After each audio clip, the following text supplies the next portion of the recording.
देवरिया की बात अलग है। मैंने इसीलिए कहा कि दोनों वर्गों का और दोनों वर्ग के समुदाय के जो बुद्धिजीवी हैं या आम जनता ने उसको एक्सेप्ट नहीं किया जो बीजेपी चाहती। बीजेपी के लोग भेदभाव चाहते थे, खाई पैदा हो वो चाहते थे।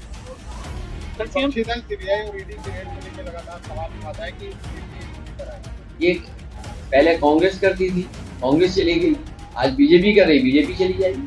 कांग्रेस के साथ वो जमाना दूसरा, अभी इंडिया वाला जमाना है। नहीं मैंने नहीं कहा ना, ये नहीं कहा, नहीं वो दूसरी बात है। मैंने मध्य प्रदेश को लेकर अच्छा हुआ कि उन्होंने हमें छोड़ दिया। अखिलेश जी कल सीएम साहब ने कहा कि नौकरी से पहले विशेष पद मिलता है। मुख्यमंत्री जी कुछ जानते नहीं है।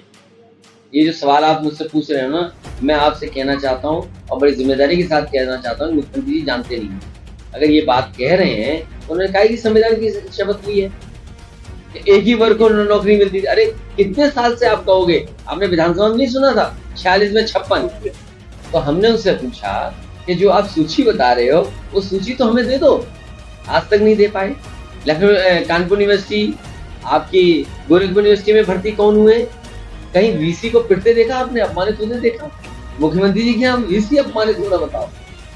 और फिर अरे मुख्यमंत्री जी को अगली बार मिलो तो कहना कि जब फिल्म देखी जाती है तो बालकनी पीछे होती है, आगे नहीं होती है। आगे नहीं देखा जाता, आगे कौन देखता है सिनेमा हॉल में? और सोचिए इतने भावुक हो गए। अरे जनता का दुख तो देखिए, सांड घूम रहे हैं, सांड कितने लोगों की जान ले रहे हैं, उसमें आप भावुक नहीं होते हैं? हर दिन एक सांड से कोई मर रहा है। और मुख्यमंत्री जी की ऑफिस में एक कर्मचारी था, सांड से टकराई थी उसकी गाड़ी, उसकी जान चली गई थी, आज भी सांड सड़क पे घूम रहे हैं।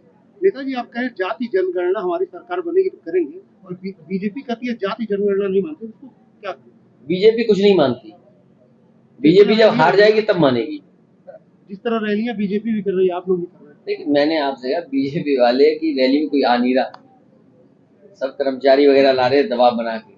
आप पता करो, आप लोग लगातार सरकार को घेर रहे हैं लेकिन फिर भी चुनाव देखा जा रहा है कि बीजेपी जीत रही है, क्या माना जाए जनता तक? पिछली बार बेईमानी से जीते, बेईमानी से जीत गए, लेकिन इस बार जनता इनको 24 में हराई। आप देखिए डीजल, पेट्रोल, जरूरत का सामान देखिए, बिजली बनाई नहीं, आज तक बिजली के कारखाने का नाम मुख्यमंत्री जी ने नहीं लिया, हमने भी पूछना बंद कर दिया। आज जो भी उत्तर प्रदेश में बिजली मिल रही है वही समाजवादियों की देन है। उससे पूछिए ना कौन सा बिजली का कारखाना लगाया, एक बता दें। और फिर ये 100 नंबर 112 कर दी, एम्बुलेंस को और व्यवस्था अच्छी करते। आज भी गरीब को इधर उधर भागना पड़ता है प्राइवेट में। आप पता करिएगा, एम्स की ओपीडी, आपकी सरकारी अस्पतालों की ओपीडी, इससे ज्यादा मरीज प्राइवेट नर्सिंग होम में जा रहा हो। आपकी व्यवस्था क्या है? मुख्यमंत्री जी काबू कर ली सर। नहीं, नाम बदलने से रिजल्ट का काबू हो गया क्या? अगर सर्वे किया जाए तो आज भी बच्चे बीमार हो रहे हैं, बुखार आ रहा है, और फिर भूल जाइए, चलो ये नया आ गया, ये मच्छर से बीमारी, डेंगू। बताओ मच्छर नहीं पकड़ पा रहे, कह रहे हैं 1 मिलियन वो करेंगे क्या? गोरखपुर सहित पूरे उत्तर प्रदेश में एम्बुलेंस का खेल चल रहा है। 20 से 25 हजार में मरीजों को बेचा जाता है। ब्रजेश पाठक जी कहते हैं सब कुछ ठीक है। देखिए क्या है, वो मंत्री उनकी कुछ चल तो रही नहीं, छापा मारते रहे, किसी के खिलाफ कार्रवाई नहीं हुई। बजट कहाँ चला जाता है कोई नहीं जानता। दवाई का उन्होंने पकड़ा, उसको भी क्लीन चिट दे दिया। किसी अस्पताल में, जिला अस्पताल में गरीब का इलाज नहीं हो पा रहा। और जितने मेडिकल कॉलेजेस हैं आप पता कर लेना, असिस्टेंट प्रोफेसर हो, एडिशनल प्रोफेसर हो, टेक्निकल स्टाफ हो, सबकी कमी है। तो इन चीजों की जब कमी होगी तो कैसे आप गरीब का इलाज दिला पाओगे? जीरो टॉलरेंस अपराधियों के लिए हो गया कि अपराधी जहां चाहते वहां अपराध कर रहे हैं। जिस तरीके से अनसेफ महिलाएं हुई हैं, कोई कल्पना नहीं कर सकता आज के समय पर महिलाओं और बेटियों के साथ ऐसी घटनाएं हो रही हो। आप देखिए बांदा में क्या घटना हुई, उसके साथ जो घटना हुई उसके बाद उसकी हत्या कर दी गई। आप कोई भी जिला उठा करके देख लीजिए जहां पर घटनाएं सुनने को न मिल रही। और गोरखपुर जो मुख्यमंत्री जी का खुद जनपद है, कोई महीना नहीं बचता होगा जिस दिन मुख्यमंत्री जी यहाँ न रहते हो। आखिरकार रहते हैं तो कानून व्यवस्था कौन देख रहा है? क्या मुख्यमंत्री की जिम्मेदारी नहीं बनती कि यहाँ की कानून व्यवस्था कौन देखेगा? और बगल में ही जो घटना हुई थी जिसका राजनीतिक लाभ लेना चाहते थे, लेकिन जनता को मैं धन्यवाद देता हूँ, हर वर्ग की जनता को, जिसने संयम रखा। देवरिया की घटना से ये बीजेपी के लोग लाभ लेना चाहते थे, राजनीतिक लाभ उठाना चाहते थे, लेकिन मैं धन्यवाद देता हूँ जनता का, किस संयम से उन्होंने बात को समझा, भारतीय जनता पार्टी की चतुराई को समझा और कहीं भी माहौल खराब नहीं हुआ। हमें उम्मीद है सरकार मदद में भी भेदभाव नहीं करेगी।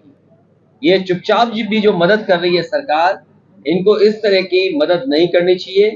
अगर किसी के साथ घटना हुई है, मदद में भेदभाव सरकार न करे, सबकी मदद करे। और जो व्यवस्थाएं बनानी थी सरकार को, स्वास्थ्य सेवाएं ठप हो गई, कोई गरीब इलाज कराने जाएगा तो इलाज नहीं मिल रहा, और अभी तक बीजेपी ने कोई भी एक जिला अस्पताल नहीं बनवाया जहां पर गरीब का इलाज हो सके। कहने को तो बड़ी बड़ी बिल्डिंगें हैं, लेकिन क्या उनमें इलाज हो पा रहा है? किस उम्मीद और किस भरोसे के साथ एम्स बना था, और एम्स में भी जो इलाज होना चाहिए था, पूरे इलाज होने चाहिए थे, अभी भी पूरे नहीं कर पा रहे। नौकरी का हाल देख ही लिया आपने, भेदभाव हो रहा है नौकरियों में। यूनिवर्सिटी कॉलेजेस में जिस पैमाने पर पढ़ाई लिखाई होनी चाहिए वो ठप है। आज अगर हमें समय के हिसाब से जो कोर्सेज हो, जिस तरह की वातावरण हो, वो सब खत्म कर दिया। प्राइमरी स्कूल में 10,000 उन्होंने एडमिशन ही नहीं लिया। 10,000 ऐसे प्राइमरी स्कूल हैं जहां पर एडमिशन ही लिया बच्चों ने। तो सोचिए उत्तर प्रदेश कहाँ जा रहा है? बिजली कितनी महंगी है, सड़कों का हाल आप देख लीजिए। ये गोरखपुर एक्सप्रेस वे कम बनना था, बताइए 90 किलोमीटर 6,000 करोड़ का बनेगा। इससे ज्यादा और क्या गोरख धंधा हो सकता है?